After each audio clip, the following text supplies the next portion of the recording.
à tous et bienvenue sur la chaîne du Maybe Planet. Nous sommes ravis de vous accueillir pour cette nouvelle émission dans laquelle nous marcherons encore une fois sur un fil tendu au-dessus des terres de l'étrange et de l'incertain.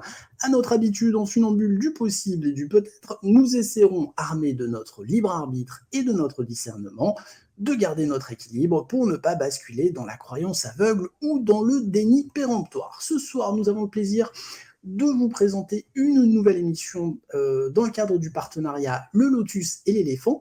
Et ce soir, nous recevons Aurore Pramil, auteure du livre Communication animale, apprendre à décoder, j'insiste sur le décoder, les messages des animaux. C'est un livre qui est sorti le 13 avril 2022. Aurore, comment allez-vous ?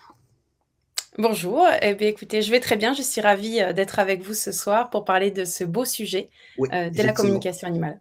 Et en plus, Aurore, c'est la première émission Maybe Planet que nous faisons sur la communication animale, mais je suis très content parce que c'est un vrai sujet passionnant et je pense qu'on va avoir un entretien assez intéressant parce que j'ai quand même quelques questions à vous poser là-dessus. Alors, je vais présenter le livre, donc Communication animale, apprendre à décoder les messages des animaux. C'est un guide complet qui vous propose des méthodes clés en main, accessibles à tous pour apprendre le langage subtil des animaux et intégrer leur sagesse dans votre vie. Vous pourrez découvrir comment fonctionne l'aura des animaux et apprendre à vous connecter à eux pour les aider et recevoir leurs messages, animaux de compagnie, sauvages, disparus et défunts. Plus de 15 exercices et rituels sur mesure. Vous pourrez également mettre en application vos découvertes étape par étape. Alors Aurore, je vous présente en quelques mots à nos auditeurs et spectateurs. Donc vous êtes praticienne et enseignante et vous êtes la fondatrice de l'école de communication animale ECAMT, je le dis bien ou on dit les lettres une par une ? Oui, non, c'est bon, on peut le dire comme ça. Alors par contre, je ne sais pas ce que veut dire ECAMT. C'est École de communication animale multidimensionnelle et thérapeutique. On aura peut-être l'occasion de le présenter. D'en parler. J'aurais pas trouvé tout seul, effectivement. Non. Alors vous, Aurore, vous êtes initialement diététicienne et thérapeute. Oui. Vous avez reçu votre enseignement des animaux eux-mêmes, venus spontanément vous apprendre à parler avec eux. C'est un chemin initiatique que vous avez commencé lors d'une rencontre avec un aigle. Ça, on va en parler justement, et qui vous a amené à découvrir un univers particulièrement éloigné de votre métier d'origine. Puis petit à petit, les animaux sont devenus vos guides pour vous aider à avancer en accord avec votre nouvelle mission de vie, la communication animale. Alors justement, vous commencez votre livre avec cette fameuse rencontre. Alors, en off, j'utilisais le terme initiation, mais je crois que je ne suis pas très loin de la vérité quand même avec cet aigle que vous avez rencontré dans la montagne. Complètement, je pense qu'on peut parler d'initiation, Pascal, c'est vraiment le terme juste, c'est-à-dire quand quelque chose vient dans votre vie, vous percutez, vous remuez, vous secouez, voire vous réveillez de l'état dans lequel vous êtes. Donc j'avais l'impression pour autant d'être plutôt bien dans ma vie, d'être plutôt équilibrée, mais forcée de remarquer et de croire que j'étais pas complètement à ma place. Et donc effectivement, la première fois que j'ai commencé à entendre parler cet aigle, ça a été un énorme bouleversement pour moi. Alors comment ça s'est... je suis désolé, mais c'est vrai que la question se pose, quoi. Comment ça s'est matérialisé ? Ça a été une voix dans votre tête ? Ça a été des impressions, parce que ça, vous ne l'expliquez pas vraiment dans le livre au départ. Voilà, parce que c'était il y a combien de temps, cette rencontre ? C'était il y a une dizaine d'années. Ah oui, quand même, déjà. Ok, ouais. Voilà. Okay. Et donc, en fait, on était partis tous ensemble en famille. Donc, j'ai mes frangins, mes nièces, mes parents. Et j'ai croisé plusieurs fois cet aigle qui passait au-dessus de moi. Et bon, je trouvais ça étrange parce qu'à chaque fois, il y avait que moi qui le voyais. Puis à chaque fois, je me faisais remarquer qu'il était là. Et bon, c'est pas commun quand même d'avoir vraiment un aigle à 1 mètre au-dessus de moi. Je me disais, mais c'est quand même fou. Et puis un matin, on était dans une maison, il y avait des fenêtres, je sais pas si vous voyez à la montagne, des fenêtres un peu horizontales. Et au petit déjeuner, l'aigle passe dans la fenêtre. Ah oui, quand même, je me dis, bon, alors là, je me dis, il y a quand même une probabilité pour qu'il passe là, qui est quand même... Mais moi, j'étais pas dans ce type de croyance. Donc du coup, je me dis quand même, et je me laisse cette petite voix au fond de moi, que c'est possible qu'il soit là pour moi. Et puis, il y a une autre voix qui me dit, mais bon, t'as 4 ans ou quoi pour croire à des choses comme ça. Mais quand même, ça me met en joie de le penser. Et je reste dans cette idée, bien sûr, que je ne partage pas et que je garde pour moi. Et donc l'après-midi, voilà, mon fils était tout bébé. Et donc quand on est dans un endroit qu'on ne connaît pas et qu'on a des bébés, souvent, ben, on va faire la sieste avec eux pour qu'ils se couchent. Sinon, ils la Oui, font pas. oui, oui, oui, oui, je confirme. Hein. Voilà, à nos auditeurs qui ont des enfants, ils Oui, connaissent. ils savent de quoi on parle là, oui. C'est ça. Et du coup, bah, les parents en profitent parfois aussi pour dormir. Donc, je me suis un petit peu assoupie. Et là, je rêve que je suis au-dessus de ce chalet. Je vole, je suis dans l'Aigle, en fait. Et puis, je me retrouve, j'entends Viens, je t'attends. Et je me retrouve assise dans le lit, en sueur. Et je me dis Il faut que j'y aille. Mais où? Je sais pas. Donc je mets mon sac à dos et je pars toute seule. Bon, mais je vais pas laisser mes enfants tout seuls, hein, tout va bien. Oui, rassurez-vous, hein, Il y ils avait vont du bien. monde, hein, voilà. Ils vont bien. Ils vont bien. Mais il neigeait dehors, donc je me retrouve à marcher toute seule, voilà, sous cette neige, avec cette ambiance. Je sais pas si vous voyez, un petit peu très En plus, feutrée quand il neige. c'était l'hiver en plus? Oui, D'accord, OK. l'hiver, voilà. Moi, je suis, bon, de base, pas hyper téméraire, donc bon, j'étais quand même, voilà, bon, t'es partie toute seule, ok, tout va bien. Et puis il y a une petite voix dans ma tête qui me disait mais c'est n'importe quoi, enfin où tu vas? Et puis une autre qui me disait mais vas-y, vas-y. Alors c'était marrant, voilà, bon, bref. J'ai suivi cette voix intérieure et, et puis au bout d'un moment, je me suis retrouvée nez à nez avec un chevreuil. On s'était pas entendu arriver, je pense, avec la neige, et on s'est retrouvés nez à nez, face à face, un peu surpris l'un et l'autre de se voir. Et moi, j'ai eu un réflexe très bête, c'est-à-dire j'ai voulu mettre la main dans mon téléphone, enfin prendre mon téléphone et le prendre en photo. Oui, le Voilà. photographier, oui, bien sûr, oui, oui, oui. Voilà, bon, voilà, on n'est pas toujours. Et puis, à l'instant où même j'ai l'idée qui me traverse, il s'en va. Et je me dis, mince, en fait, j'ai raté le moment. C'était un moment qui était là que pour moi. Mmh, Et mmh. pourquoi j'ai voulu le partager? Et je me mets à lui parler dans ma tête et je me mets à lui demander pardon. J'avais jamais fait ça avant. Et spontanément, je me mets à lui dire pardon. En fait, voilà, tu étais là pour moi et je m'en suis pas rendu compte. Et là, j'ai entendu lève la tête, je suis là. Et l'aigle était au-dessus de moi, il tournait au-dessus de ma tête. Et là, je sais pas ce qui s'est passé. J'ai été, enfin, il y a une énergie qui est rentrée dans mon corps, de la tête aux pieds, et je me suis mise à pleurer.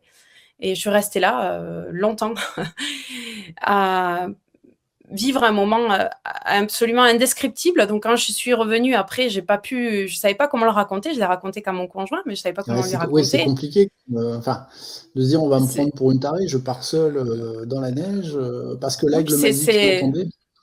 voilà. Et puis c'est intime en fait. Je crois que Ouais, on est dans, il y a l'intimité d'un moment partagé avec un être sauvage. Comment on explique ça à quelqu'un, voilà, rationnellement, c'est ouais, compliqué. ouais, ouais. Mais je sens bien qu'il s'est passé quelque chose. Et je sais pas quoi, mais il s'est passé quelque chose. Et à partir de là, j'ai commencé à rêver énormément. Donc les animaux sont venus me chercher dans mes rêves, ont commencé à m'initier. Moi, j'avais beaucoup de résistance, beaucoup de peur. Je comprenais qu'on était en train de m'amener vers un univers à la fois aussi chamanique, Eh oui, euh, mais voilà, quand on n'a pas les connaissances et qu'on n'est pas de cet univers-là, il y a tout ici une question de légitimité. Mais enfin, pourquoi parce que vous, vous êtes diététicienne donc à la base, donc vous êtes plutôt du monde de la santé, donc voilà, votre formation, j'imagine, au départ, n'a pas beaucoup laissé de place à la spiritualité ou à l'ésotérisme? Non, j'étais quand même assez ouverte parce que je D'accord, travaillais donc en transgénérationnel avec mes patientes, donc j'étais quand même une d'accord, ouais, thérapeute, voilà, avec une approche un peu alternative. Mais ouais. bon, de là à aller parler aux animaux, je pense qu'il y avait quand même une marge quand même. Voilà. Et effectivement, j'étais avec des neurologues, voilà, des médecins. Donc on est dans un Mmh. univers où on va commencer à expliquer les choses et on va plus regarder les prises de sang que se connecter Que les à l'âme des patients. Effectivement. Donc voilà, ben, c'est tout un socle de croyances qui est bouleversé par des rencontres, et donc sur lequel il va falloir que je reconstruise un petit peu comment je mmh, vois les choses, et ce qu'il est possible en fait. Qu'est-ce qui est possible? Qu'est-ce qui n'est pas possible? Qu'est-ce mmh. qui est voilà. Jusque-là, ça faisait pas partie de mon champ de croyances, donc ça n'était pas possible. Et donc, je comprends peut-être que, par exemple, parmi nos auditeurs, il y a des gens qui découvrent et qui sont encore sceptiques. Enfin, c'est quelque chose que je comprends tout à fait parce que je l'ai vécu. Mmh. Et donc, je respecte énormément ça. Le fait Alors qu'on ne soit pas... oui. sans être sceptique, peut-être se dire: «Mais quelle est la part, de l'impression, du ressenti, de l'envie?» Voilà, alors pour les gens qui ont des animaux chez eux, c'est vrai que, Il y a des gens qui vont vous dire, mais les animaux comprennent, mais sans nous parler. Enfin voilà, c'est compliqué. Mais ce qui est intéressant, c'est que l'aigle vous appelle, mais quelque part, vous êtes un peu l'aigle pendant ce rêve. C'est-à-dire, Oui, vous planez au-dessus. Là oui, c'est très chamanique, parce qu'on entend oui. souvent ça dans les cultures indiennes. Enfin, quand je dis indienne, américano-indienne, ou sud-américaine, les chamans qui, avec leurs animaux totems, deviennent des jaguars, deviennent des serpents, deviennent des aigles. Ça, Oui. c'est une culture que vous aviez déjà à l'époque ou pas du tout? Non, je crois que j'avais cherché des réponses quand j'étais plus jeune parce que plus tard, par hasard, en vidant ma bibliothèque, j'ai retrouvé un livre que je lisais quand j'étais, par hasard, hein, bien sûr, Ouais, il adolescente. n'y a pas de hasard, mais on va dire que c'est par Voilà. hasard, voilà. Et je lisais Carlos Castaneda et ça s'appelait Le don de l'aigle. Et quand je suis tombée sur ce livre, oui, je me suis dit que quelque chose était là. Et ensuite, en recherchant aussi dans le chamanisme, on m'a expliqué que ça pouvait être aussi un ancêtre qui s'était présenté à moi. Et donc, j'ai enquêté un petit peu, j'ai questionné ma grand-mère, mon grand-père n'est plus là. Il y avait quelqu'un dans la famille qui guérissait, je lui ai demandé, elle me dit, mais oh, ton grand-père, il disait qu'il avait un truc. Je dis, ah bon? Il avait un Ouais, truc. Elle me donc, dit, oui, avec les animaux. Et donc, je lui bah dis, voilà. ah. Ok, Donc, voilà. on y est. J'ai compris, On j'ai y est. compris qui était mon aigle. Mais vous le disiez quand même, effectivement, j'imagine que la transition des diététiciennes aide, enfin guide, enfin en tout cas formatrice, oui je crois que c'est plutôt le bon terme, formatrice à la communication animale, ne serait-ce que pour votre entourage professionnel, familial et autres. J'imagine que ça s'est pas fait d'un week-end sur l'autre quand même, Non, ça a dû être non. un chemin long et je dirais difficile Oui. quand même. C'est pas simple, en fait, Mmh, d'affirmer ce que l'on est déjà pour soi-même, c'est-à-dire de mmh, reconnaître que, en fait, ce qu'on est en train de vivre est réel et que c'est bien notre chemin. Donc, je crois que ça, pour moi, ça a déjà été ma première étape. mmh, J'avais mon conjoint à côté de moi qui avait aussi ses peurs, en fait, et qui vivait lui mmh, aussi ses peurs à travers ce que moi j'étais en train de vivre. Et donc, je devais quand même cheminer pour moi, et malgré le fait que parfois, lui, ça lui faisait peur, tout ça. Enfin, les alarmes mmh. se déclenchaient dans la maison. On avait tout plein de petites choses anormales Le dysfonctionnement, voilà, c'est ça. Donc, il fallait vivre avec moi aussi. Et puis, pour la famille, oui, c'est-à-dire à un moment donné, quand on comprend qu'il va falloir lâcher le métier, mmh, bah oui. c'est une sécurité. Enfin, voilà, on fait des études aussi. Bah, Donc, mais pour alors, je faire quoi? Mais dis pas que les diététiciens roulent tous sur l'or, mais enfin voilà, il y a quand non. même voilà, c'est quand même un travail, voilà. Surtout au niveau sociétal, je crois que c'est plus Ouais. facile de se présenter en disant bonjour, je suis diététicienne que bonjour, je parle aux animaux. Mais au bout d'un moment, donc j'ai continué J'imagine, ouais. avec deux casquettes. J'ai continué avec deux casquettes pendant un petit moment. Et puis, bon, mes patientes, elles savaient ce que je faisais à côté. Donc, bon, voilà, il y a eu tout un mouvement qui s'est fait naturellement. En fait, j'avais plus du tout les mêmes patients. Au bout d'un moment, j'avais des gens qui étaient complètement en ouverture avec ça. Mmh, J'ai mmh, commencé à former aussi mes patientes à se connecter à leur corps parce qu'elles avaient besoin aussi de travailler sur les ressentis. Quand on a des troubles alimentaires, c'est souvent qu'on est déconnecté aussi du corps. Et donc, mmh, ça a un petit peu commencé comme ça, les formations, en fait, hein, en voulant accompagner les personnes que j'aidais, vraiment à aller plus vers l'énergie, vers plus les ressentis.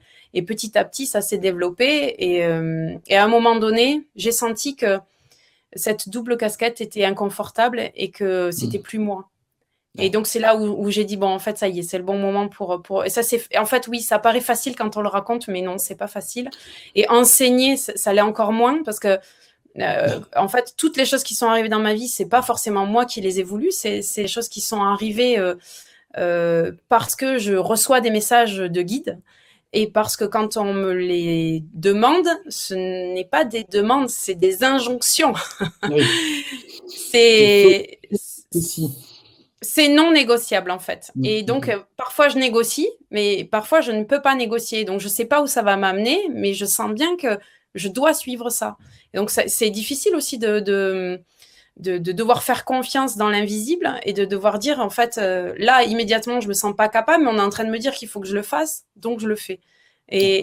Et après, petit à petit, on se rend compte que oui, en fait, effectivement, c'était très juste.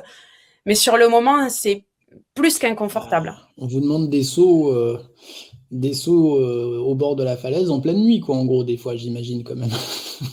Complètement, En c'est disant: ça. «Mais il y a un truc en bas, t'inquiète pas, tu vas pas te faire mal». Voilà, c'est ça. Et effectivement, Ça a été beaucoup de remises en question, beaucoup de travail personnel. C'est pour ça que pour moi, la communication animale, la façon dont je l'enseigne, elle est intimement reliée aussi au développement personnel. Ouais, Parce alors, que, ça, je suis bien oui, d'accord avec vous. Et amis spectateurs, amis auditeurs, qui vous étonnez, qui découvrez peut-être le sujet de la communication animale, sachez que c'est un sujet, et Aurore, je pense que vous serez d'accord avec moi, qui intéresse beaucoup de gens, et que ces formations fonctionnent très bien, hein. C'est-à-dire qu'il y a vraiment beaucoup de gens qui veulent s'initier pour leurs animaux domestiques, pour des gens qui ont des chevaux, enfin, voilà, alors, peut-être qu'on n'en parle pas publiquement au boulot ou autre, mais enfin, je suis sûr que vous seriez étonné de vous renseigner autour de vous et de voir qu'il y a des gens qui ont déjà suivi un stage de communication animale, hein. On est d'accord, Aurore, j'imagine que vous avez oui. formation tous les milieux socio-professionnels qui viennent vous voir. Oui, complètement. En fait, il y a les personnes, comme vous dites, à titre personnel, qui veulent découvrir Mm. ce que ça peut faire et entrer plus en connexion avec leurs animaux, avoir une meilleure relation avec eux. Donc, on a effectivement une recherche, une quête personnelle. Parfois, cette quête personnelle, elle peut faire découvrir à la personne finalement quelle est sa véritable voix. Donc parfois ça Ouais. chemine aussi, ça commence par quelque chose comme ça et puis ça chemine vers quelque chose de plus professionnel. Mm, Et mm, puis il y a mm. aussi tous les professionnels qui sont dans le milieu animalier, Eh oui. Et il y en a, hein. oui, qui C'est bien, souhaitent hein. améliorer le bien-être des animaux dans leur métier. Donc, Ouais. ça peut aller de la médiation animale à l'éducateur, à l'ostéopathe, au vétérinaire, l'assistant vétérinaire, le soigneur. On a une liste immense dans laquelle, Alors, en fait, l'outil. justement, ça, Aurore, ça, c'est une vraie question qui m'intéresse. Les vétérinaires. Parce que voilà, on va dire que c'est la partie santé des animaux. Donc la Oui. partie, pas dogmatique, mais en tout cas, bon, plus scientifique. Comment ça se passe entre les formateurs de communication animale et les vétérinaires? Est-ce qu'il y a des transversalités ou est-ce que ça clash parfois? Comment ça se passe? Alors ça reste encore un Hmm. peu rare les réelles collaborations. Par Ouais, contre, moi, d'accord. j'ai quand même régulièrement des vétérinaires que je forme, donc ils Donc, s'initient. ce qui est rare, c'est les collaborations officielles, alors. Parce que Oui, j'imagine qu'officieusement, c'est comme la police oui, qui fait appel à des médiums ou oui. à des gens qui utilisent un pendule pour retrouver des gens, quand même. Oui, tous les vétérinaires qui ont été un peu formés, qui sont sensibilisés, après tout le monde n'est pas forcément sensibilisé à ça, hein, mais je Ouais. pense qu'après on va vers un vétérinaire qui nous convient. Donc tous ceux qui sont plutôt ouverts aux médecines douces vont être plus aptes d'entendre que la personne a fait appel à quelqu'un qui a fait de la communication animale et que l'animal a dit que il avait telle ou telle douleur ou tel Ouais. inconfort et sont capables derrière de faire une prise de sang pour vérifier. C'est Donc énorme. ça c'est C'est quand énorme. même C'est énorme. voilà quelque chose qui aurait pas pu être Imaginez-vous entendu. imaginez-vous aller à l'hôpital et ne pas pouvoir communiquer avec le personnel soignant pour dire voilà, je suis là, je suis pas bien, mais on se comprend pas, donc je vais pas pouvoir vous dire où j'ai mal, ce que j'ai. C'est un peu le drame des animaux quand même, quoi. C'est que voilà, ils peuvent pas vous dire où ils ont mal et ce qu'ils ont, quoi. Oui. C'est quand même énorme pour un vétérinaire de se dire mais j'ai peut-être une voie alternative pour pratiquer mon métier de façon plus efficace et j'allais dire Ils plus vont y humaine en tout cas. venir. Alors, j'ai envie Ouais. de dire, ça répond à deux choses. Ça répond aux attentes de la clientèle, en fait, Ouais. vétérinaire, qui a une attente de plus en plus, parce que les animaux, ils ont changé de place dans la société. Mmh. Aujourd'hui, à titre d'info, souvent les gens fêtent les anniversaires de leurs animaux. Ça peut paraître fou, mais quand même, enfin, Non, ça non, ça montre me que fait rire, mais je le comprends, quoi. C'est vrai que voilà, en fait, c'est un membre de la famille, quoi. Donc, du coup, comme un membre de la ouais. famille, on va se soucier de ses émotions, on va se soucier de son état d'être, et on a envie que le vétérinaire qui va s'occuper de notre animal s'intéresse aussi à son état, pas que Mmh. physique, mais aussi émotionnel, physiologique, comportemental. Donc, on a beaucoup de vétérinaires qui, quand même, commencent à avoir des pratiques comme de l'acupuncture, de la naturopathie. D'accord, Enfin, ça se développe énormément, en fait, aussi, hein. Il n'y a pas que la communication animale. Et toutes d'accord. ces professions sont complémentaires. L'ostéopathie animale, c'était quelque chose il y a 10 ans qui n'était pas aussi utilisé qu'aujourd'hui. Aujourd'hui, les C'est vrai. ostéopathes pour animaux sont vraiment beaucoup demandés et souvent peuvent aussi dire ah ben tiens là je sens que ça serait bien de faire une communication animale à la personne. Donc on a plein de métiers avec Ça lesquels en avance fait pas. finalement Ouais. on peut collaborer. Oui. Non, voilà, enfin, c'est intéressant de se dire que les vétérinaires, effectivement. Alors, moi, comme je vous le disais tout à l'heure en off, Aurore, on a eu à l'époque où j'étais responsable d'un autre organisme où on faisait des enquêtes sur des gens qui voyaient des ovnis dans le ciel, des choses comme ça, on avait eu une enquête où une personne nous disait qu'elle avait vu un ovni dans le ciel et que ça avait fait très peur à son chien. Son chien s'était enfui pendant 2-3 jours, des choses comme ça. Et c'était une enquête où on avait du mal à avancer. Très honnêtement, la personne était assez instable, on va le dire comme ça. Et à l'époque, on avait la chance d'avoir un enquêteur qui, justement, avait fait un stage de communication animale. Donc on a dit, bah, tentons le coup, puisqu'il y avait un animal lors de cet événement, bah, essaye de rentrer. Allons-y, hein, je veux dire, on parle d'OVNI, on peut parler de communication animale. Hein, essaye d'entrer avec le chien pour voir ce qu'il va te dire. Et l'enquêteur était revenu en disant, bah, j'ai réussi à contacter le chien, enfin à rentrer en communication avec le chien, mais là par télépathie et en plus par photo. Hein, mais ça, on en parlera peut-être tout à l'heure, Aurore, des méthodes de communication. Et le chien m'a dit qu'en fait, sa maîtresse n'avait absolument rien vu, qu'elle était totalement instable, voire psychotique, et qu'en fait, le chien s'était enfui, non pas parce qu'il y avait un ovni dans le ciel, mais tout simplement parce qu'il avait eu peur du comportement de sa maîtresse. Alors, ce que je vous disais en off aussi, Aurore, qu'est-ce que vous voulez que je fasse avec ça? On n'a pas fait une communication scientifique, parce que on va dire qu'on a réglé une enquête, et qu'en fait, le témoin n'a rien vu parce que son chien nous l'a dit. Oui. C'est un peu compliqué quand même. En tout cas, c'est pas un cas que j'aurais mené aux 20 heures pour expliquer une méthode de travail. Mais enfin, c'est quand même. Moi, c'est quelque chose qui Non, mais m'a plu. ça soulève quelque chose d'intéressant. En fait, ça soulève pourquoi, par exemple, j'ai appelé mon école de communication animale multidimensionnelle et thérapeutique. Alors, venons-en justement à cette. Parce que, Et ça va aller effectivement. vers cette explication, c'est-à-dire qu'en fait, les animaux sont capables de percevoir en transparence chez nous nos dimensions, nos multiples dimensions, nos champs dimensionnels.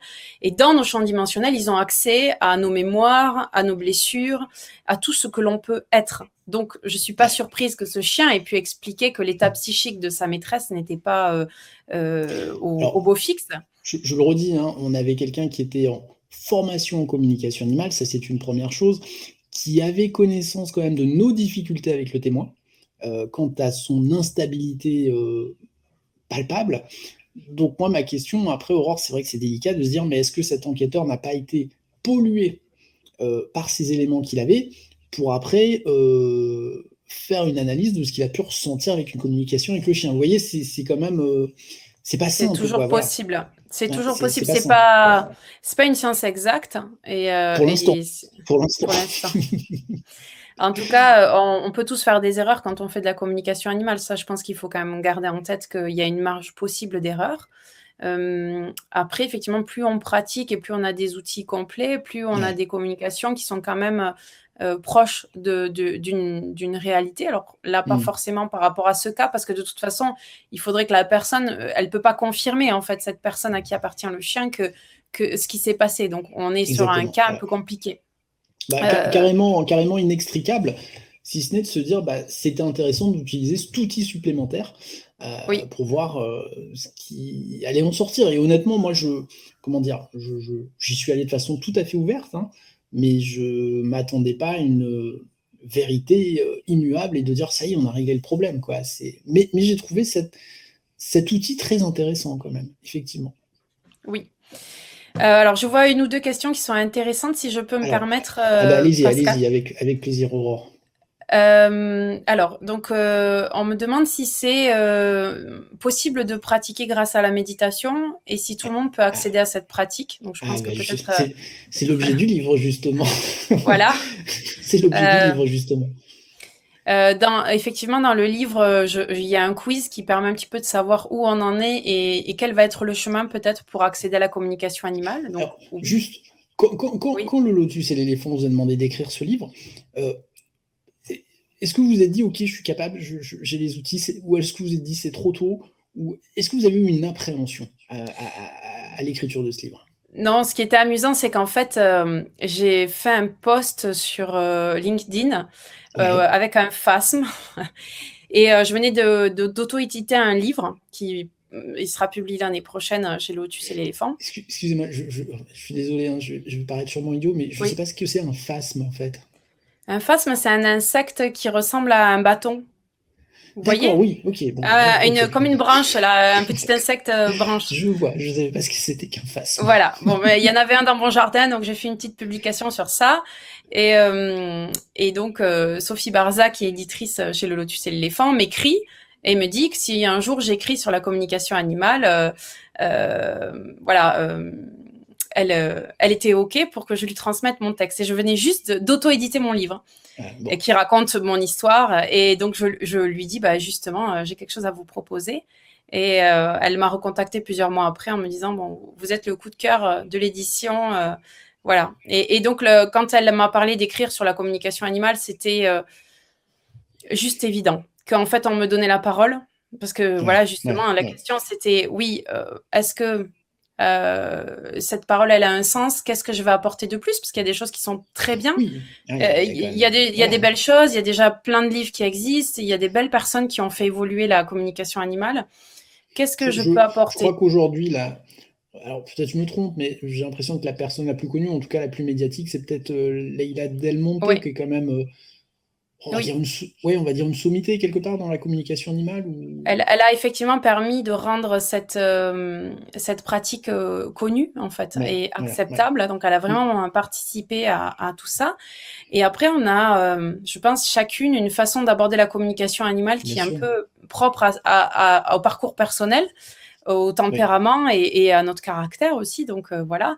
Et c'est vrai que moi, le fait que aussi de chacun, voilà, effectivement. C'est ça. Donc, c'est vrai que moi, j'ai un côté à la fois très chamanique et à la fois très thérapeutique, puisque du coup, j'ai quand même mon bagage de thérapeute qui fait que j'ai vite compris que ce que les animaux allaient me dire me permettait d'aider les humains. Et donc, je gagnais des communications, enfin des consultations. On gagnait 5 consultations en passant par le chat, quoi. C'était, on avait le doigt pile poil sur le problème et on allait beaucoup plus vite, quoi. Et ça, c'était quand même assez incroyable de voir qu'on pouvait collaborer avec les animaux des personnes pour les aider à avancer. Comme si l'animal disait, bah oui, bah c'est tout simple, en fait, je sais, il est là le problème. Vous tournez autour, mais il est là. Voilà. Et puis l'animal est là, vit au quotidien avec la personne et est peut-être à même de décrire quelque chose que la personne n'intègre même pas, quoi. Voilà, c'est souvent des messages inconscients. Et donc, c'est vrai qu'au départ, les personnes disent, c'est très souvent qu'on me dit, ah, je vois pas. Et puis, il se passe 2 minutes, et puis ça fait pip, ça monte, et puis là, ça fait, ah oui. Ah, mais si. Et c'est souvent qu'en fait, il y a un petit temps, comme ça, un petit délai entre j'ai une information qui arrive, spontanément, je sais pas, et puis juste après, oui, je sais. J'avais une dame comme ça au téléphone, je lui explique que son chat lui dit qu'elle a une problématique une blessure de séparation. Et elle me dit, oh non, je vois pas là. Bon, donc on passe, on continue, on discute. Puis après, elle me dit, mais vous savez que vous n'êtes pas la première personne à me dire ça. J'ai déjà été voir une médium qui m'a dit exactement la même chose. Et donc, ce qui est marrant de voir, c'est que quand le message revient une deuxième fois de la part de l'animal qu'on aime, là, pour le coup, il y a une autre écoute. Et donc, à partir de là, elle est allée finalement consulter pour elle. Et c'est ce qui était intéressant, c'était ce que le chien voulait finalement, qu'elle aille visiter cette blessure. C'est-à-dire, en fait, oui, c'était pas, enfin, l'animal n'était pas bien pour sa maîtresse, en fait, mais c'est la maîtresse qui avait cette difficulté, c'est ça, si j'ai bien compris. Oui, souvent, exactement. Pour préciser par rapport à ça, les animaux de compagnie vivent avec nous au quotidien. Donc, en fait, ils s'alignent à nos vibrations. Et donc, quand nous, on commence à avoir des inquiétudes, des problématiques, des blessures ou des émotions lourdes, notre taux vibratoire ou notre vibration change. Et donc, l'animal vit en permanence à côté de ces vibrations. Et quand elles sont, on va dire, plutôt pesantes, toxiques. Voilà. Au bout d'un moment, l'animal, il fait du nettoyage, hein, il nettoie beaucoup, mais au bout d'un moment, il va pas pouvoir, pendant très longtemps, on voit la taille d'un chat par rapport à nous, il va pas pouvoir brasser des énergies pendant 2 ans sans avoir finalement une problématique lui-même. Et donc souvent, quand l'animal commence à aller pas bien, quand l'animal commence à manifester un trouble du comportement ou même une problématique, c'est une manière d'alerter l'humain en disant « Regarde comment moi je vais, parce qu'il faut que tu regardes comment toi tu vas ». Et donc, quand on traite et qu'on essaie de comprendre ce qui se passe dans la tête et dans les émotions de l'animal, on va souvent entendre du coup les émotions que peuvent avoir les humains. Et c'est comme si... Les animaux sont très empathiques au final, c'est-à-dire c'est des éponges. Complètement. Ouais, c'est ça, Ils quoi. savent exactement ce qu'on ressent, où on en est. Et parfois, les gens me disent, mais j'ai pas voulu lui montrer que j'étais pas bien. Mais il n'y a pas besoin de le Oui, il n'y a montrer. pas besoin de. Oui, oui, Ils oui. le savent, en fait, que vous êtes en train de passer un moment difficile. Alors, il faut pas se culpabiliser, par exemple, d'être pas bien et que l'animal soit devenu pas bien. Il y a une raison. Mais voilà, au moment où on engage la communication animale, il faut être en capacité de récupérer ce qui appartient à la personne. C'est ça le travail. Et c'est là où, en fait, c'est vrai que la formation de communication animale, elle est importante aussi. Il faut qu'elle soit suffisamment complète pour permettre à la personne, moi j'appelle ça un thérapeute en communication animale, permettre au Mhm. thérapeute d'être capable d'accompagner les mots de l'animal et de les transmettre à l'humain pour qu'il se passe quelque chose. Parce que si c'est juste transmettre un message pour transmettre un message, il va manquer quelque chose, il va manquer une clé qui va faire qu'à un moment donné, l'humain va dire « Ah ben oui, j'ai ma part de responsabilité dans cette situation, je récupère ma responsabilité. » Et là, l'animal, il se retrouve beaucoup mieux et soulagé. Alors justement, on en vient parce que je pense que les gens qui nous écoutent se posent la question, mais vous commencez votre livre en posant des bases, hein, c'est-à-dire on ne rentre pas tout de suite dans les exercices et c'est important parce que vous expliquez ce concept de communication animale multidimensionnelle. Donc vous avez développé tout un concept qui est assez intéressant d'ailleurs, hein. Est-ce que vous voulez nous en dire quelques mots? Oui, la communication animale multidimensionnelle, donc c'est le principe que dans notre aura, donc l'énergie qui entoure notre être physique, que ce soit pour les humains ou pour les animaux, il y a plusieurs couches. Et donc dans chaque couche ou dans chaque dimension, on va appeler ça, il y a un espace temporel différent. Donc on peut très bien avoir accès au travers d'un animal à ce qu'il a pu vivre dans son passé, c'est-à-dire ce que lui a pu vivre, ce qu'il a pu vivre aussi. Alors là, c'est pareil, il faut y croire. On ne demande pas forcément que les auditeurs y croient, mais la possibilité aussi qu'il y ait eu des vies antérieures, qu'il y ait une histoire avant même l'incarnation. Et souvent, il y a un lien avec l'humain. Donc, en fait, c'est vrai qu'on se rend compte que tout est lié, tout est relié. Quand on veut traiter et quand on veut accompagner une émotion, on va forcément aller toucher à des choses plus profondes. Et bien souvent, dans ce lien d'amour, ils ont une mission de vie auprès de nous et ils sont venus dans notre vie pour finalement nous aider à mettre en lumière et en conscience aussi qui on est et notre propre chemin de vie. Donc, c'est souvent qu'on a des communications sur la mission de vie. Ils ont aussi accès aux personnes. J'ai vu qu'il y avait une question par rapport aux défunts. Oui, alors ça, effectivement, Qui, ouais, c'est. on peut communiquer avec les animaux défunts, mais parfois aussi les animaux ont accès aux personnes défuntes à côté de leurs humains. Et donc, par exemple, il y avait un chat qui était à une vieille dame qui avait perdu son mari et il se mettait tout le temps dans le fauteuil du mari. Et la dame, voilà, était quand même touchée par le fait que le chat, il se mettait toujours à la place de ce monsieur qui était parti. En fait, le chat, il conversait en permanence avec son ancien maître. Il le voyait et il a pu transmettre un très beau message à cette dame qui était quand même, je crois qu'elle avait 86 ans, donc très ouverte. Et ça lui a fait un bien fou, en fait. Et voilà, souvent, ça arrive, hein, effectivement, qu'il y ait des ancêtres qui se présentent, des défunts. Donc, ça m'arrive de communiquer avec des défunts humains à travers les animaux, parce que j'ai vu qu'il y avait une question pour savoir si j'étais médium humain. Oui, en fait, quand on communique avec les animaux, on peut aussi communiquer avec des âmes humaines. Maintenant, chacun sa mission de vie, et donc, c'est pas forcément la mienne. Voilà. Bah, ça, c'est intéressant parce qu'effectivement, il y a cette notion de corps, hein, de corps éthérique. Mais c'est vrai que si ça marche avec les animaux, on se dit, mais est-ce que ça marcherait pas aussi entre espèces, enfin, c'est-à-dire entre humains, parce qu'on voit le mal qu'on a parfois à communiquer les uns les autres, et on voit que les mots sont très limitants, pour pas dire limitatifs. Là, on est d'accord, Aurore, on rentre pas dans une communication orale structurée telle qu'on le fait là Non. depuis une petite demi-heure. C'est Oui. autre chose, quoi. Ça se passe comment, en fait? C'est un autre univers. Alors, pour accompagner mes élèves, on est tous différents dans notre façon de ressentir.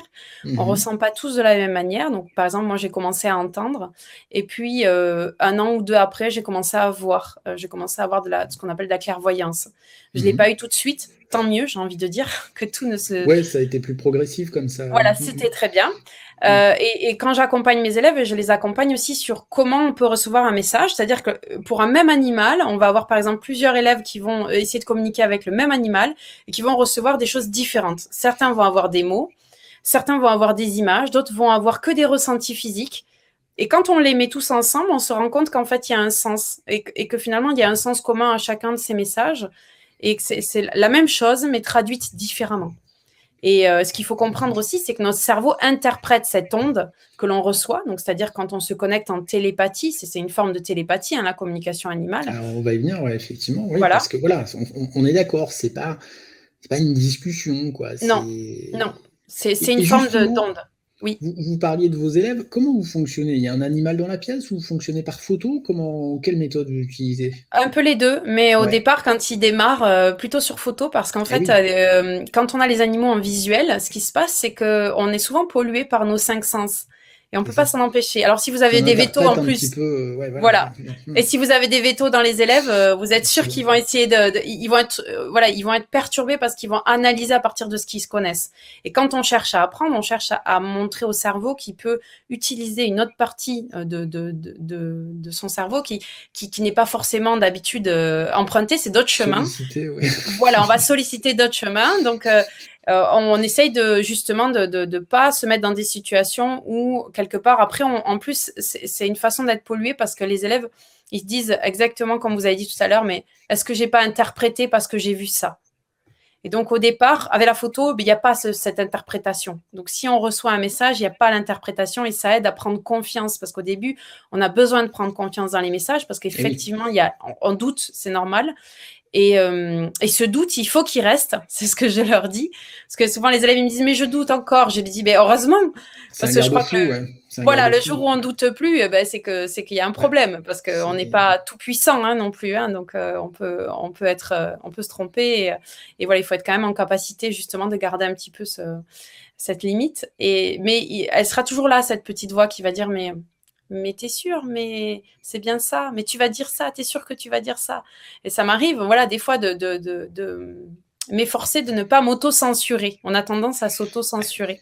Voilà. ouais, non, mais Quand- c'est hyper compliqué, quoi. Enfin, c'est de dire C'est est-ce pas que simple. ça vient pas de moi ou est-ce que ça vient de l'animal? Enfin voilà, c'est C'est vraiment une habitude de se laisser aller à la spontanéité, en fait. Il y a Hmm. l'information, elle arrive immédiatement, elle a une rapidité et ensuite, tout de suite après, c'est le cerveau qui récupère l'information et qui essaye de la traiter, de Hmm. l'interpréter. Et c'est souvent De là qu'on se met en erreur. En la fait, matérialiser avec ce que exactement. nos propres filtres, on va dire, effectivement. Voilà. Et après, c'est l'entraînement qui amène aussi une concentration.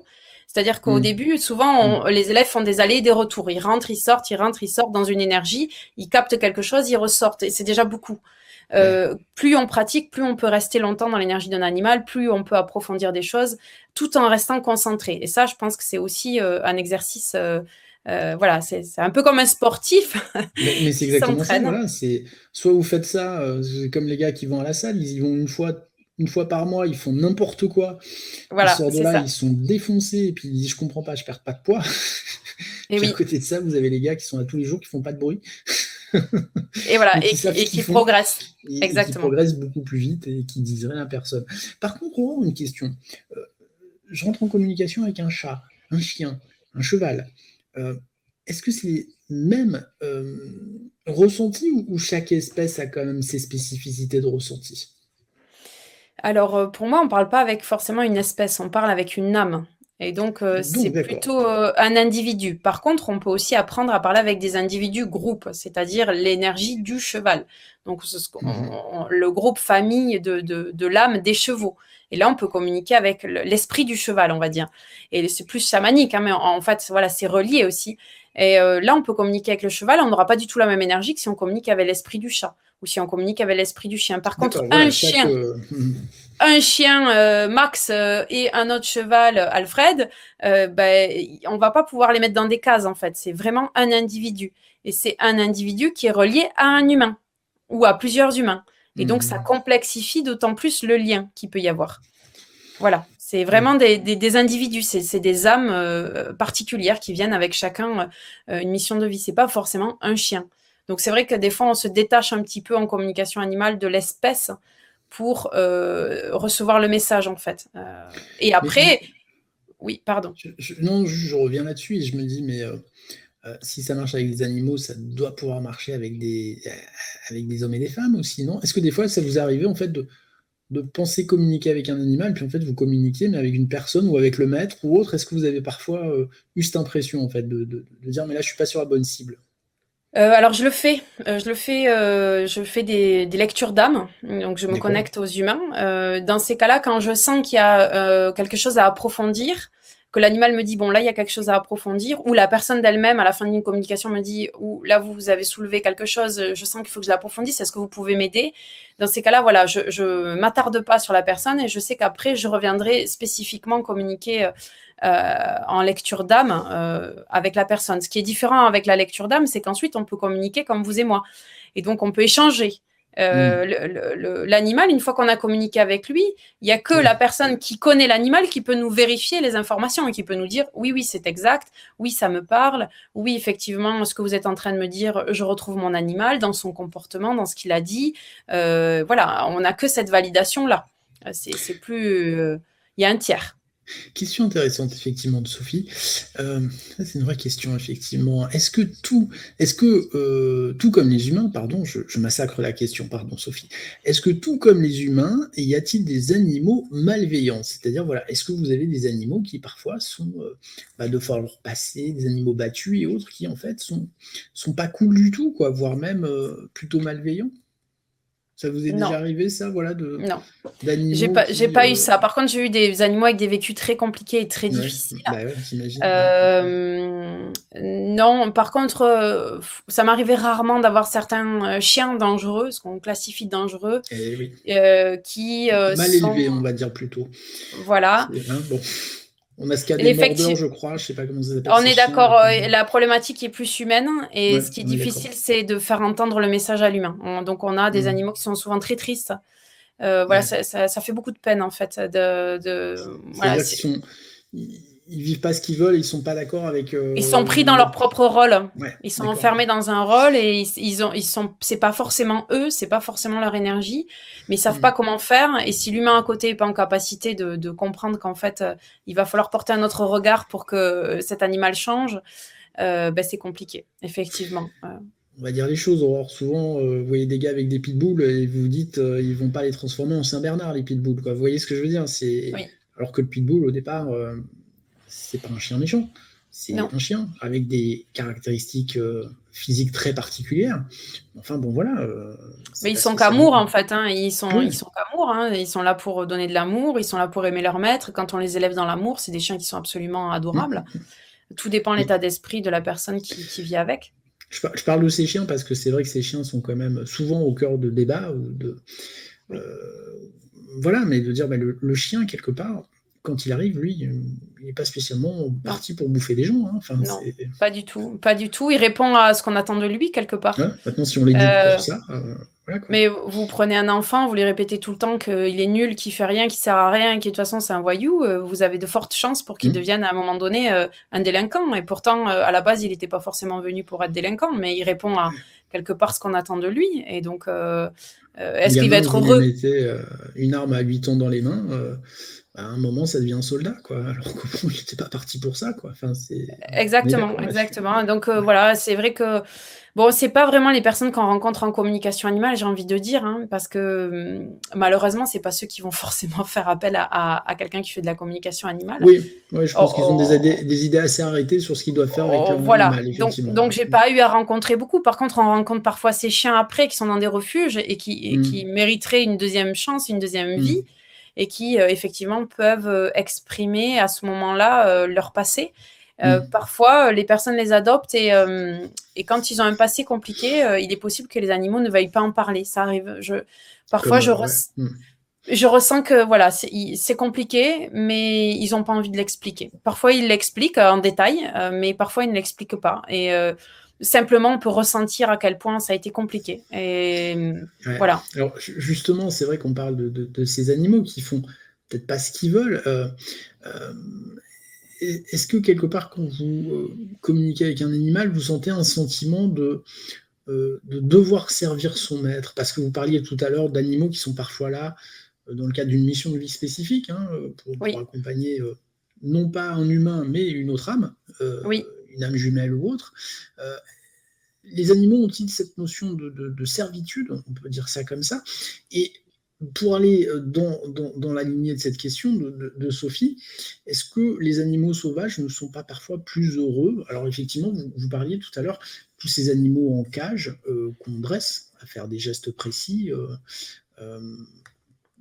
voilà, c'est un peu compliqué, quoi. Il y a plusieurs choses dans ce que vous dites. Ouais, il y a beaucoup de choses là. Il y a beaucoup de choses là. Il y a beaucoup de sujets.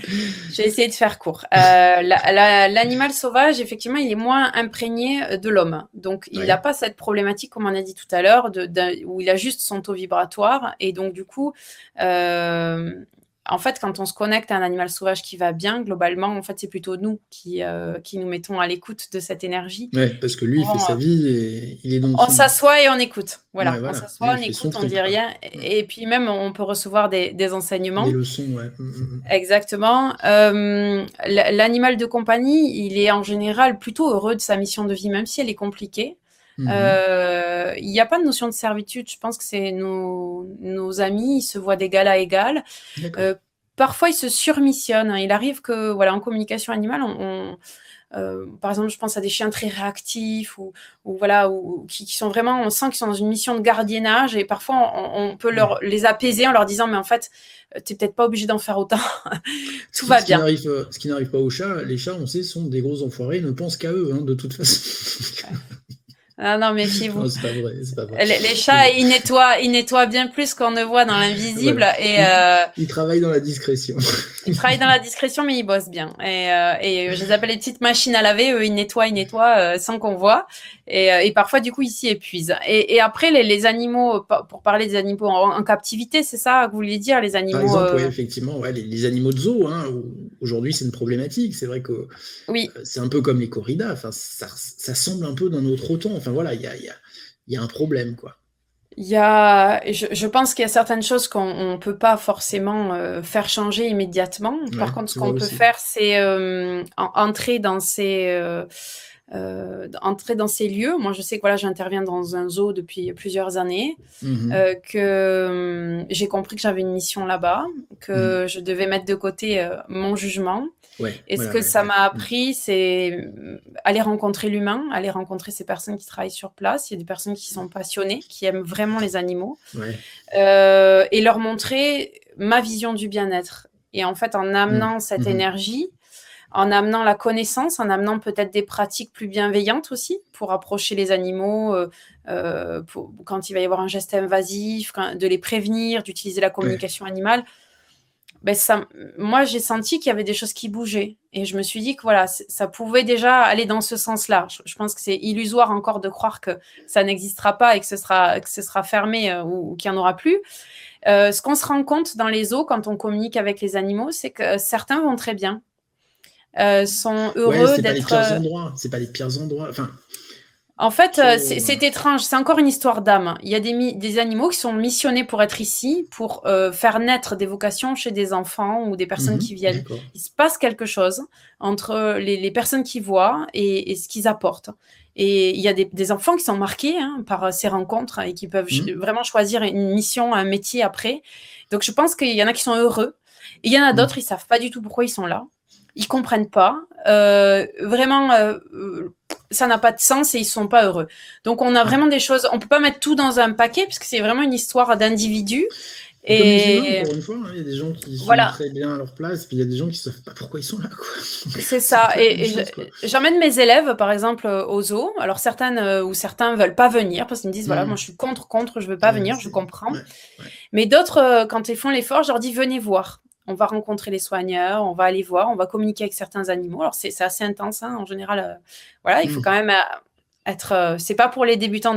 Voilà, ce que j'allais vous dire, là, c'est les classes... Non. C'est quand même pour des élèves un petit peu plus avancés. C'est les experts, là, Mais il y a besoin, j'ai envie de dire, il faut quand même reconnaître qu'il y a un besoin et que si on se dit « je suis contre » et que j'y vais pas, du coup, finalement, ces animaux, ils ont besoin et on va pas les aider. Non, donc c'est un peu tout... Voilà, on est dans la contradiction. Encore une fois, c'est un compromis qu'il faut trouver. Oui, c'est un compromis. Voilà, mais du coup, il y en a qui sont plus ou moins heureux et d'autres qui sont pour qui c'est très compliqué et quand même, malgré tout, la communication animale permet d'alléger un petit peu, Ouais. les émotions, permet d'apaiser, de c'est comme si vous aviez un psy, ça change rien, mais vous allez dire à C'est ça en quelqu'un: fait. Voilà. je vais pas bien, et quelqu'un vous écoute et beh, Ça va vous déjà repartez, mieux. vous allez déjà Ça mieux, va on vous a déjà mieux. entendu. Ouais, effectivement. C'est bête, ça a pas changé la situation, ça a pas changé son enfermement, mais quand même, ça apporte quelque chose. Donc, effectivement, après, c'est en train de bouger tout ça quand même, ce milieu, Ouais. les mentalités aussi, les conditions de détention aussi. Et du coup, après, parfois, il faut faire attention parce qu'on a des refuges qui portent le terme de refuge et qui, pour nous, nous plaisent beaucoup plus Sont parce plus qu'on a des bagnes. l'impression et qui sont plus des bagnes et où les règles sont beaucoup moins respectées. Et donc, il faut faire attention parfois aussi aux mots qu'on met sur les choses et aux idées qu'on a dessus. Parce que dès qu'on dit refuge, on a l'impression que c'est très bien, que c'est merveilleux. Oui, Et en fait, zoo, c'est pas bien. Et alors que le zoo va être très, très contrôlé. Et donc, il va y avoir des normes et des dimensions de Puis cage. c'est des passionnés qui travaillent dans les zoos, hein, en plus. C'est des gens qui aiment Voilà. les animaux, quand même. Ils Ça, on les peut aiment, pas. Voilà. vraiment. Vraiment. Faut aimer les animaux pour y passer sa vie, quoi. C'est clair. Vous rencontrez les soigneurs des éléphants du Mm. zoo là où je suis. Enfin, c'est leurs enfants, quoi. Mm. Il y a de l'amour, il y a de l'amour, Mais énormément c'est vrai d'amour. que la problématique, autant le zoo, on va dire les choses, les animaux font leur vie. On essaie de leur donner un milieu qui soit le plus respectueux des conditions sauvages, et très bien. On leur demande. Mais dans les zoos, je pense par exemple à Marineland, je pense à ces zoos, à ces tigres à qui on apprend à faire coucou avec la patte. Ça, c'est encore autre chose quand même. Là, Non, c'est plus là compliqué quand même. tout ça, il faut que ça disparaisse, il faut que On est d'accord. il faut que Ouais. ça s'arrête. Ouais. Ouais. Vraiment tout ce qui est cétacé, on sait qu'il y a une conscience de soi très poussée. C'est des Mm, animaux mm, qui souffrent énormément de l'enfermement, ce n'est pas mm. possible. On parle des Et dauphins, par exemple, voilà, de des ce dauphins, type des d'animaux. Ouais. orques, Ouais. voilà, et c'est Ouais. On est impossible. d'accord.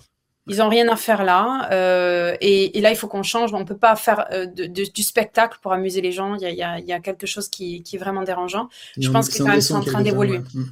C'est Ouais, en ouais. train d'évoluer. On me demande si j'ai des animaux de compagnie. Ah, j'imagine que oui, quand même. Est-ce que vous travaillez à la maison?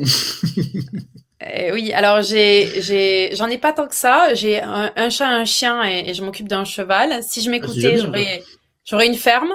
Mais par contre, j'ai beaucoup d'animaux sauvages qui viennent D'accord. me rencontrer. Donc voilà, j'ai des animaux sauvages, j'ai des colombes qui habitent dans l'arbre devant ma maison, que je ne touche pas parce que je respecte leur aspect sauvage, mais qui vivent tous les matins voilà, devant chez moi. Ils font leur nid. J'ai tout plein d'animaux, c'est incroyable, voilà, qui viennent me rencontrer. Donc j'aime bien aussi je crois que j'apprécie cette relation avec l'animal sauvage et le fait qu'on c'est pas un dû.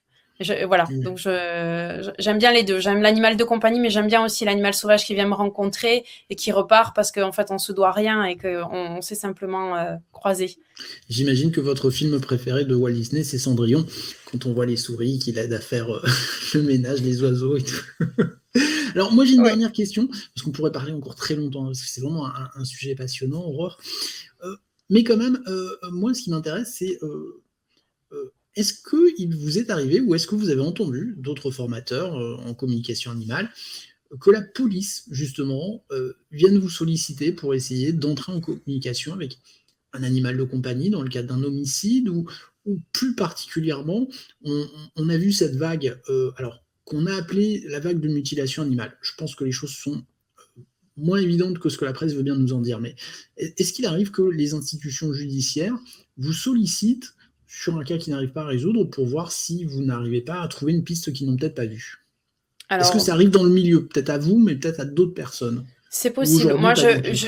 c'est possible. J'y ai déjà pensé. J'ai déjà été contactée pour un monsieur qui avait été porté Par exemple, ouais. disparu. Et le chien avait été retrouvé, Voilà. voilà. Et donc on savait pas ce qui s'était passé. Il était parti se promener avec le chien et le monsieur avait disparu. Et il y avait plus que le chien.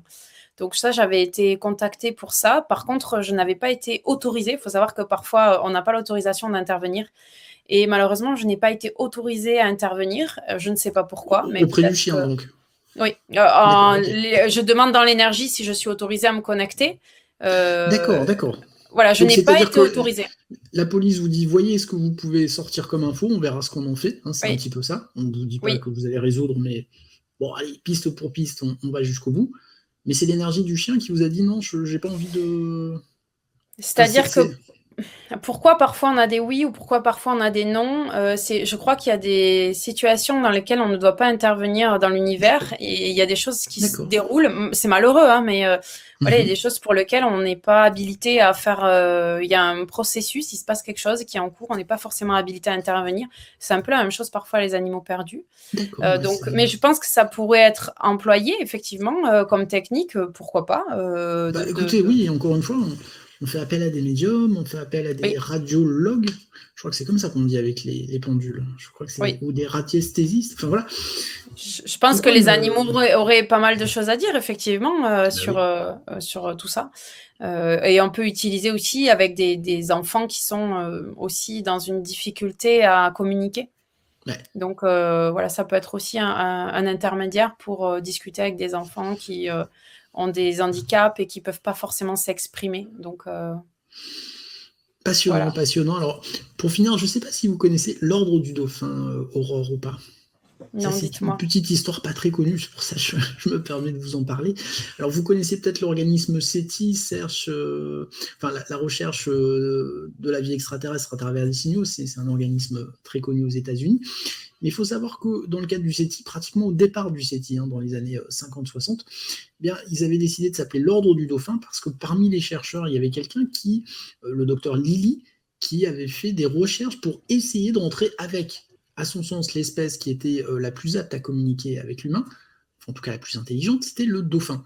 Voilà, donc le docteur Lilly a essayé de monter des process alors là, pour communiquer, mais de façon, alors, je dirais peut-être moins ésotérique quelque part, enfin, c'est pas Oui, du tout plus concrète, oui.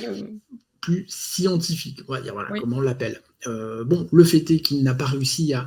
Parce que ces chercheurs partaient du principe que si on voulait discuter avec une espèce extraterrestre qui aurait peut-être beaucoup plus de différences physiologiques que nous avec des animaux, bah, il fallait déjà qu'on apprenne à communiquer interespèces chez nous et que ça nous donnerait des pistes. Voilà, donc ils avaient décidé de Oui. s'appeler l'Ordre du Dauphin. C'est un peu parti en cacahuète parce que le docteur Lilly, après, a décidé d'utiliser des substances type LSD et autres pour accélérer ses recherches, et bien sûr, les autres chercheurs s'en sont détachés. Mais enfin, voilà, l'Ordre du Dauphin, comme quoi. Alors, on peut communiquer sans substance, hein, vraiment. Voilà, On peut s'en passer. Pour le coup, là, c'est le but mais, hein, aussi mais de se former à la communication animale. ben, je me dis que si demain on se met à rentrer en relation avec une race extraterrestre, effectivement, peut-être que les formateurs en communication animale seront sollicités parce que plus à même de communiquer interespèces ou en tout cas inter-extraterrestres que les gens normaux. Il y a le fameux film Premier Contact, hein, où on appelle un linguiste pour sortir de là, mais c'est vrai que vous aurez peut-être un rôle à jouer, allez savoir. Peut-être. Effectivement. Aurore, alors, qu'on soit clair, on n'est pas rentré dans le détail du livre, hein, amis spectateurs. Le livre est là pour vous donner j'aime pas le mot recette, des méthodes plus adaptées, je pense. Des méthodes pour vous entraîner, hein, on est bien d'accord, Aurore, des exercices. Oui. Euh, alors, c'est toujours pareil, sur un livre, on ne va pas pouvoir tout faire, mais enfin, c'est un premier bon starter pack. Je pense qu'après, il vaut mieux compléter quand même par une formation en Ouais, présentiel. ça Ouais, ouvre l'esprit, ça permet de ouais, voir déjà si la personne, parce que voilà, encore, il y a plusieurs types de formations, il y a plusieurs ouais, formateurs. Il faut voir déjà si on accroche avec la personne, si on exactement. accroche avec sa façon d'être, avec sa façon d'enseigner. Donc, je pense qu'un livre, c'est une bonne première approche pour savoir si Ouais. des gens ont envie d'en savoir plus et si ce que dit la personne correspond à ce que on pourrait imaginer ou ce qu'on pourrait voir. Et déjà, il y a des exercices qui permettent de commencer à faire des Ouais. choses. Donc, j'ai eu des retours. Hein, donc, il y en a qui commencent à avoir des petits résultats Ah en bah oui. essayant les exercices. Donc, je trouve que c'est déjà satisfaisant à la maison avec ces animaux. Ce Et qui ça fait, peut déjà voilà, être un objectif. c'est comme en sport, hein, n'espérez pas voilà, perdre 20 kilos en une semaine ou faire 10 km en 5 minutes alors que vous courez plus des années. C'est du temps, de l'énergie, de Bien la sûr. persévérance et de la rigueur. Je crois qu'on est d'accord là-dessus, Aurore. Oui, tout à fait. On est d'accord. Donc, ne désespérez pas si vous n'arrivez pas tout de suite à comprendre quelle est la marque préférée des croquettes de votre chat. Il faut un petit peu de temps. Ça va venir. Et peut-être qu'en fait, votre chat ne vous aime pas, et quelles que soient les croquettes que vous lui apportez, il n'en Non, voudra ça, pas. ils le disent pas. Non, non, non. C'est rare. Hein. Vraiment, là, il faut le chercher en général. Hein. Non, je plaisante, mais c'est vrai que c'est vraiment un sujet passionnant. Donc voilà, hein, alors Aurore, je vous avais lu le livre, encore une fois, Lotus et l'éléphant a fait un beau boulot parce que c'est un livre très illustré, de belle qualité. Vous êtes contente du résultat? Oui, bien sûr, oui, je suis contente de pouvoir transmettre. Moi, Ouais, aussi. c'est Ouais. ma mission de vie. Donc, de travailler à cette équipe aussi qui est quand même très agréable. On s'entend très bien avec le Lotus et l'éléphant. Ouais. C'est des personnes qui ont été très à l'écoute des idées que j'avais à apporter. Qui m'ont laissé m'exprimer librement. Donc c'est ce que j'aime, c'est que je sais que ce livre, il a mon énergie et que j'ai pas du tout été contrôlée ou brimée ou quoi que ce Ce soit qui n'est sur pas le toujours le contenu. cas. Hein. Ce qui n'est pas toujours Non, le cas chez non, les c'est une éditeurs. chance. Hein. Voilà, c'est une chance. Et ensuite, c'est le travail, bien sûr, qui est fait derrière. On n'est pas tout seul quand on écrit. Il y a toute une équipe qui relie. Il y a des illustrateurs, il y a des graphistes. Et il faut y penser. Voilà, il y a toute Ça une aide à petite la équipe. lecture. Hein. Il est bien construit en plus. Il y a des, voilà, il y a des passages lecture. Après, vous avez des petits focus sur des points particuliers. Enfin voilà, c'est ça qui est bien, c'est C'est ça. il est très agréable à lire aussi. Donc Bon, bah bravo. écoutez, merci Pascal. Et puis à très bientôt du coup. Bah Merci écoutez, à nos auditeurs. j'espère, et c'est vrai que peut-être à l'occasion, voilà, moi je vous admets que ça m'intéresserait un jour de faire une formation en communication animale. Alors j'ai pas d'animaux chez moi, c'est pas que je les aime pas, C'est c'est pas une juste que, obligation. ouais voilà, c'est juste que la vie fait qu'en ce moment j'ai pas d'animal. Puis c'est vrai que malgré tout un animal, bah, c'est programmé pour vivre moins longtemps que nous, donc ça fait toujours, c'est toujours difficile quand on perd un animal. Alors il y a Puis deux ça, choix, soit on n'en prend plus, soit on en oui, prend un tout de suite. Voilà, ça dépend les gens, quoi. C'est toujours pareil. oui, c'est ça. Mais je comprends effectivement, c'est une responsabilité. C'est bien de voir les choses Aussi, comme ça aussi, parce que aussi, c'est ouais, vrai ouais. qu'on s'engage en fait quand on prend un animal et malheureusement quand on voit le nombre d'abandons, Ouais, il c'est y a terrible encore ça. trop de personnes qui n'ont pas bien compris qu'on s'engage pas juste pour quand ils sont petits et qu'ils sont mignons, Ce n'est pas mais une aussi peluche, jusqu'à c'est ce un qu'ils être soient humain. vieux. Et un cheval ou un âne, c'est encore plus. Et donc, voilà, quand on voit le nombre de vieux chevaux qui sont à donner, à adopter, on se dit que Ouais, bah, c'est il y a un malheureux parce problème. qu'ils ont donné 20 ans de leur vie à une personne qui maintenant les trouve un peu trop vieux à leur goût et qui en prend un plus jeune. Ouais. Et voilà, je pense que la responsabilité elle va de A à Z et on doit aller jusqu'au bout avec nos animaux, on doit les accompagner jusqu'à la fin, même dans leur vieillesse. Hein, voilà. Donc, si on se sent pas capable de le faire, il vaut mieux pas en prendre. Ça, c'est sûr que c'est le mieux. Voilà. Ouais, je suis bien d'accord avec ça. Mais je trouve que c'est un très beau mot de la fin. Et en plus, les cloches commencent à sonner chez moi, donc elles vont faire beaucoup de bruit parce qu'il est 19h. Il est Ok. vraiment temps d'arrêter cette émission. Aurore, un grand merci. Alors, comme je le dis souvent, vous êtes bien sûr chez vous, chez nous, chez vous. Hein, donc, j'espère qu'on aura l'occasion de se reparler dans le cadre peut-être d'une sortie d'un nouveau livre ou d'une table ronde sur des sujets transversaux à la communication animale. Un grand Oui. merci pour votre disponibilité et votre générosité. Et puis, amis auditeurs, si cette émission vous a plu, bien sûr, pensez bien au petit pouce bleu. Hein, c'est pour l'algorithme YouTube, pour en faire profiter les autres. N'oubliez pas de vous abonner et d'activer la petite cloche, comme celle qui sonne. Je pense que vous les entendez bien. Et puis, bien sûr, si vous voulez nous donner un petit coup de main financier, ça se passe par Tipeee, T-I-P-E-E-E. Vous tapez Maybe Planet. Et après, vous suivez les instructions, tout simplement. Aurore, merci beaucoup. Je vais vous demander de ne pas vous déconnecter tout de suite. On va lancer le petit jingle. Et puis, on vous dit à tous, à très bientôt sur le Maybe Planet. Ciao, ciao. Merci à tous.